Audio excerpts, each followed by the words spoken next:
Hello people on the other side of the Great Wall. Hope you're doing well in your not-so-central kingdoms. This is a special post for our travel journal and my first video blog, so let's get to it. We left for Xiamen Saturday when the crew got done with work. We kept it an early night because we wanted to get up early to go to Gulangyu Island. There are no bridges to Gulangyu Island, so we had to take the ferry. They bring supplies over to the island on little boats like this, and they're carried around the bike path or the walking path by carts like these. Along the path are restored Western homes built in European and American styles, and many of them are being restored. The best part of the island, though, is the walking path, much of which circles the island, and you could see Xiamen in the skyline there, although there's so much smog and pollution it's hard to see at some points. Here are the Chinese gun turrets that I mentioned in my earlier blog. They're left over from the Japanese-Chinese conflicts prior to World War II. Xiamen had a lot of strategic value and Gulangyu protected it. This is what most of the coast looked like though. Private boats in little harbors, people swimming and fishing, trying to enjoy their one day off.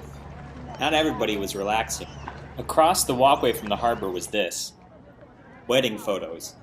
Over a dozen photographers and their assistants were snapping shots of probably about 3 to 5 different couples and their wedding parties just prior to their actual wedding ceremony. Companies like this are quite common in China. They rent out the costumes and the clothes that the couples wear and provide all the different props. Of course, this all came from our guide, Oliver.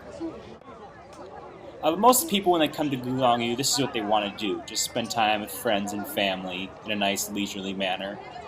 They'll walk around the island and just try to spend some time on the beach, but when we went, it was raining. It didn't prevent some people, though, from going in. We, on the other hand, tried to find a bar to have a couple drinks. We also ordered fries and escargot, although it's not real escargot, they're sea snails. But one of the best things on the island we did was find this garden, and if you notice, there's a man-made wall in the back right there. And it's kind of cool because there's all these different little pathways and stairs that you can use to climb up. And as you can see, it kind of meanders back and forth. The staircases are hard to navigate with all the people around, especially with their umbrellas. And sometimes you run into weirdos like this guy. One of the benefits, though, to the island was this. You could see that there are these little statues built into the side of the mountain, and there's 12 of them for each of the Chinese zodiacs. You had the rat, the ox, tiger, the rabbit. You also had the dragon, which is Sarah Beth's symbol. You also have the snake, the horse, the ram. Let's see, it was the monkey, the rooster, and finally the dog and the pig. They weren't too happy with me getting those pictures, though, because as you could tell, we got wet and a little bit dirty. But we did seek out shelter when the rain started in a cafe, just to get some of our afternoon caffeine fix. We did take some celebrity photos. That was our trip to Xiamen and Gulangyu Island in brief. It was a lot of fun, and I hope to do another video blog in the near future, this time about karaoke and KTV. And just to get you a little excited and to whet your appetite, I have a clip.